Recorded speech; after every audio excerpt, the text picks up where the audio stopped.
नमस्कार मित्रों। आप इस वीडियो में देखेंगे भारतीय संवैधानिक इतिहास के महत्वपूर्ण तथ्य कि भारतीय संविधान की स्थापना धीरे धीरे कैसे हुई। इसका स्टेटमेंट वाइज है, बहुत ही इम्पोर्टेंट है। यहाँ से सवाल अवश्य पूछे जाते हैं। इसका देखिए, भारत में ईस्ट इंडिया कंपनी की स्थापना किस चार्टर एक्ट के तहत हुआ? यह है 1600 ईस्वी के चार्टर एक्ट के तहत। ईस्ट इंडिया कंपनी ने भारत में अपना कार्य कहाँ से प्रारंभ किया? तो सूरत से। आंग्ल भारतीय वित्त संहिताओं के निर्माण एवं विकास की नींव कहाँ से प्रारंभ हुई? तो यहीं 1600 ईस्वी के चार्टर से। आगे हैं, इंग्लैंड स्थित कंपनी के बोर्ड ऑफ डायरेक्टर्स का वित्त निर्माण अधिकार किस राजलेख द्वारा गवर्नर तथा उसकी परिषदों के सदस्यों में विहित किया गया? तो यह है सन 1726 के राजलेख यानी चार्टर अधिनियम के द्वारा। नेक्स्ट देखिए, किस अधिनियम द्वारा कंपनी में गवर्नर जनरल का पद सृजित किया गया? तो ये बहुत ही इंपॉर्टेंट है, 1773। इसी को रेगुलेटिंग एक्ट के भी बोला जाता है। गवर्नर जनरल वारेन हेस्टिंग के 4 सदस्यीय परिषद में पार्षद कौन कौन से थे? तो फिलिप फ्रांसिस, कैलवेरिंग, मॉनसन और वर्नेल। नेक्स्ट देखिए, गवर्नर जनरल उसकी परिषद किसके प्रति उत्तरदायी थी? तो गवर्नर जनरल उसकी परिषद इंग्लैंड स्थित निदेशक बोर्ड यानी बोर्ड ऑफ डायरेक्टर्स के प्रति उत्तरदायी थी। ईस्ट इंडिया कंपनी की प्रबंधन शक्ति किसमें नहीं थी? तो गवर्नर जनरल और उसके 24 सदस्यीय जो परिषद थी उसी में थी। आगे देखिए, इंपॉर्टेंट है, कलकत्ता में उच्चतम न्यायालय की स्थापना किस अधिनियम के तहत की गई थी? तो 1773 के रेगुलेटिंग एक्ट के द्वारा कलकत्ता उच्च न्यायालय की स्थापना की गई थी, जिसमें कि 4 सदस्य थे और जो मुख्य न्यायाधीश थे ये सर एलिजा इम्फे थे। आगे देखिए, बंगाल का प्रथम गवर्नर जनरल कौन था? तो बंगाल का प्रथम गवर्नर जनरल वारेन हेस्टिंग था। रेगुलेटिंग एक्ट के तहत कोलकाता में उच्चतम न्यायालय की स्थापना कब की गई थी? तो 1774 में। 1773 में रेगुलेटिंग एक्ट आया था कि कलकत्ता में उच्च न्यायालय की स्थापना की जाए, उच्चतम न्यायालय की, और जिसको कि 1774 में स्थापित किया गया। ईस्ट इंडिया कंपनी पर संसदीय नियंत्रण का प्रथम प्रयास किया गया तो रेगुलेटिंग एक्ट 1973 के द्वारा। और 1765 को एंग्लो इंडियन इतिहास का युग प्रवर्तन काल कहा, किसने कहा? इसको इल्बर्ट ने कहा। नेक्स्ट देखिए, किस एक्ट के द्वारा सर्वोच्च न्यायालय की अधिकारिता से गवर्नर जनरल इन काउंसिल को मुक्त कर दिया? तो यह 1781 के एक्ट ऑफ सेटलमेंट से इसको मुक्त कर दिया। सर्वोच्च न्यायालय की राजस्व अधिकारिता को किस एक्ट के द्वारा समाप्त किया गया? तो ये एक्ट था 1781 एक्ट ऑफ सेटलमेंट के द्वारा। नेक्स्ट देखिए, प्रथम किस गवर्नर जनरल को और किस अधिनियम द्वारा गवर्नर जनरल तथा मुख्य न्याय सेनापति दोनों की शक्तियां प्रदान की गई? लॉर्ड कॉर्नवालिस को प्रदान किया गया था और 1786 का अधिनियम था उसके द्वारा। किस अधिनियम द्वारा कंपनी के व्यापारिक और राजनीतिक कार्यों को एक दूसरे से पृथक कर दिया गया? ये 1784 पिट्स ऑफ इंडिया एक्ट। इसके तहत बोर्ड ऑफ गवर्नर और बोर्ड ऑफ कंट्रोल और बोर्ड ऑफ डायरेक्टर्स की स्थापना की गई थी। बोर्ड ऑफ डायरेक्टर जो थे कंपनी मामलों के लिए और बोर्ड ऑफ कंट्रोल और राजनीतिक मामलों के लिए देखरेख करते थे। आगे देखिए, कंपनी कर्मचारियों पर उपहार लेने का प्रतिबंध पिट्स इंडिया एक्ट 1784 के तहत बंद कर दिया गया। नियंत्रण मंडल के सदस्यों को भारतीय राजस्व से वेतन देने का प्रावधान किस अधिनियम के द्वारा किया गया? तो 1793 के राजलेख अधिनियम के द्वारा। ईसाई मिशनरियों को भारत में धर्म प्रचार की अनुमति 1713 का जो राजलेख था उसके तहत। भारत के कंपनी के भारत में व्यापार के एकाधिकार को 1813 के राजलेख के द्वारा इसको समाप्त कर दिया गया। सर्वप्रथम 1813 के राजलेख द्वारा भारतीयों की शिक्षा पर 1 लाख रुपए खर्च करने का प्रावधान किया गया। ये अति इंपॉर्टेंट है, आता है। आगे देखिए, भारत में आकर बसने तथा व्यापार करने के आने के लिए अंग्रेजों को लाइसेंस लेना किस चार्टर अधिनियम के द्वारा अनिवार्य कर दिया गया? तो 1813 का जो चार्टर अधिनियम था इसके द्वारा उनको कि भारत में आ रहे हैं, व्यापार करेंगे तो उसके लिए आपको लाइसेंस लेना होगा। नेक्स्ट, किस अधिनियम द्वारा गवर्नर जनरल के सदस्यों की संख्या 4 से 3 कर दी गई, जिसमें एक प्रांत मुख्य का सेनापति होना अनिवार्य था? तो पिट्स इंडिया एक्ट 1884 के तहत। इधर देखिए, जो इंपॉर्टेंट है उसी को पढ़ रहे हैं। ईस्ट इंडिया कंपनी के व्यापारिक अधिकार को किस अधिनियम के द्वारा समाप्त कर दिया गया? तो 1833 का जो राजलेख था उसके तहत कंपनी के व्यापारिक अधिकार को पूरी तरीके से समाप्त कर दिया गया। भारत का प्रथम गवर्नर जनरल कौन था? इंपॉर्टेंट है, लॉर्ड विलियम बेंटिंक। किस अधिनियम द्वारा गवर्नर जनरल की परिषद में 20 सदस्य की नियुक्ति की गई थी? तो 1833 के राजलेख के द्वारा। 1833 के चार्टर अधिनियम के द्वारा।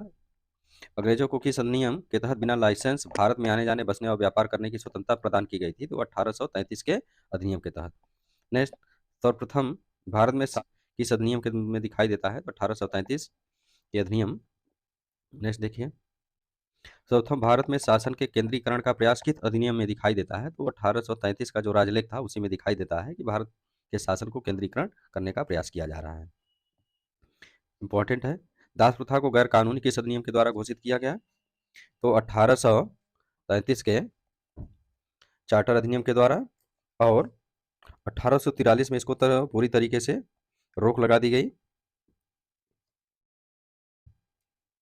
देखिए, लॉर्ड मैकाले की अध्यक्षता में प्रथम विधि आयोग का गठन 1833 के अधिनियम के द्वारा किया गया। सती प्रथा का अंत किस गवर्नर जनरल के शासनकाल में किया गया? लॉर्ड विलियम बेटिंग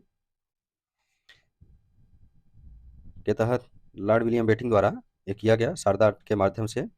किस अधिनियम द्वारा भारत के सदस्य 12 सदस्यीय विधान परिषद की स्थापना करते हुए कार्यपालिकी एवं विधायी नीतियों को पृथक कर दिया गया? तो यह 1853 का जो चार्टर अधिनियम था उसके तरह से विधान परिषद और कार्यपालिकी की कृतियों को अलग कर दिया गया। भारतीय विधान परिषद में क्षेत्रीय प्रतिनिधित्व का सिद्धांत 1853 के राजलेख के तहत किया गया। नेक्स्ट देखिए, आगे इंपॉर्टेंट है, भारत में कंपनी का शासन का अंत किस अधिनियम के द्वारा किया गया?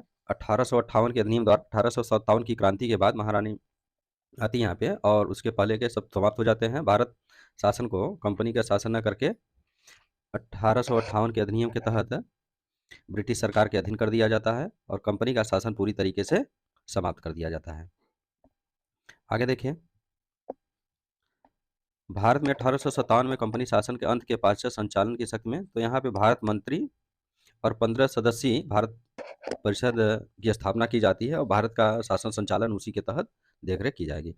नेक्स्ट, भारत परिषद के सदस्य यानी 15 सदस्यों की नियुक्ति कौन करता था? 8 सदस्यों की नियुक्ति सम्राट द्वारा की जाती थी और 7 सदस्य बोर्ड के डायरेक्टरों के द्वारा नियुक्त किए जाते थे। भारतीय मामलों में किस अधिनियम द्वारा सीधे ब्रिटिश संसदीय स्थापना नियंत्रण हो गया?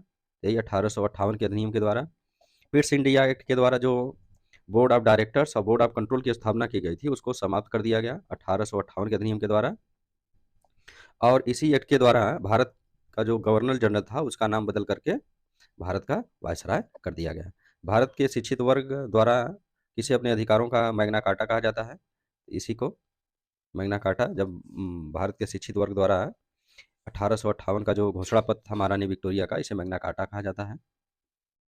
ने देखिए, भारत में प्रतिनिधि शासन की शुरुआत जो हुई 1861 के अधिनियम के द्वारा हुई और इसी अधिनियम के द्वारा यहाँ पे विकेंद्रीकरण की शुरुआत हो गई। भारत के गवर्नर जनरल को अध्यादेश जारी करने की शक्ति भी इसी 1861 के अधिनियम के तहत मिली। भारत में विभागीय प्रणाली की शुरुआत करने का श्रेय लॉर्ड कैनिंग को जाता है। भारत में मंत्रिमंडलीय व्यवस्था के जनक भी यही थे, वायसराय लॉर्ड कैनिंग। आगे देखिए,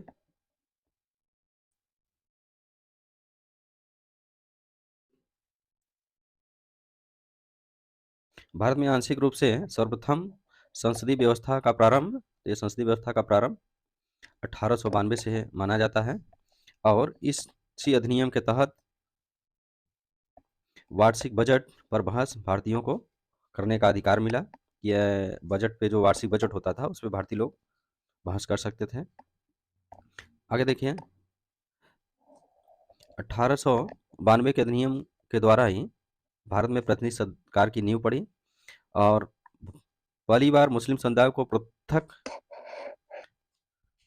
प्रतिनिधित्व का उपबंध किसमें किया गया? मार्ले मिंटो सुधार अधिनियम 1909 के द्वारा। मार्ले मिंटो अधिनियम की रिपोर्ट को किसने पारित किया? तो सर अरुणडेल समिति के द्वारा। फूट डालो राज करो की नीति भी इसी अधिनियम को बोलते हैं, 1919 के मार्ले मिंटो अधिनियम सुधार अधिनियम। आगे देखिए,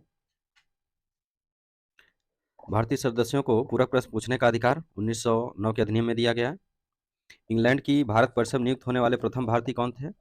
केसी गुप्ता तथा सैयद हुसैन विलग्रामी। प्रांतों में शासकीय बहुमत किस अधिनियम के द्वारा समाप्त किया गया? तो 1909 के चार्टर अधिनियम, 1909 के मार्ले मिंटो का अधिनियम जो था उसी के तहत। केंद्र में द्विसदनी व्यवस्था किस अधिनियम द्वारा केंद्र में द्विसदनी व्यवस्था किस अधिनियम द्वारा किया गया? तो 1919 का नियम भारत सरकार अधिनियम, और प्रांतों में उत्तरदायी एवं द्वैध शासन की स्थापना भी इसी के द्वारा किया गया। केंद्र में द्विसदनी व्यवस्था की गई और प्रांतों में द्वैध शासन। आगे देखिए, द्वैध शासन के जन्मदाता लियोनिल कार्टिस थे। सर्वप्रथम अपनी पुस्तक डायरकी में द्वैध शासन व्यवस्था का वर्णन किसने किया था? तो लियोनिल कार्टिन ने ही। आगे देखिए, भारत सरकार सचिव के कार्यभार को कम करने के लिए हाई कमिश्नर किस अधिनियम के द्वारा नियुक्त किया गया? तो भारत परिषद अधिनियम 1919 के द्वारा। प्रांतों में द्वैध शासन प्रणाली को किस एक्ट के द्वारा समाप्त किया गया?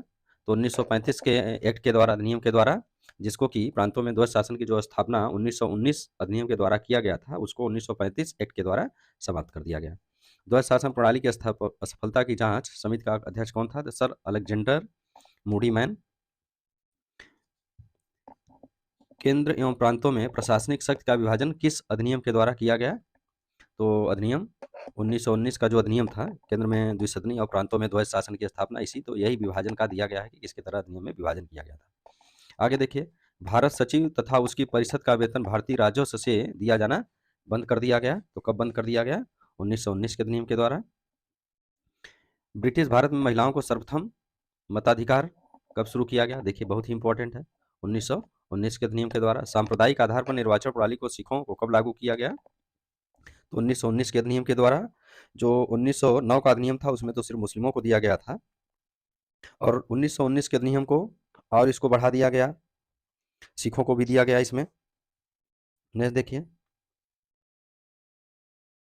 कौन सा अधिनियम प्रस्तावना विहित था? तो इसको भारत शासन अधिनियम 1935 का प्रस्तावना नहीं था, इसमें 1919 के अधिनियम की प्रस्तावना को इसमें जोड़ दिया गया था। भारत में संघीय सरकार की स्थापना का प्रस्ताव किस अधिनियम के तहत? संघीय सरकार, भारत में एक संघीय सरकार होगी, वही पूरे भारत की देखरेख करेगी, ब्रिटिश भारत की, उसकी स्थापना 1935 के अधिनियम के द्वारा की गई।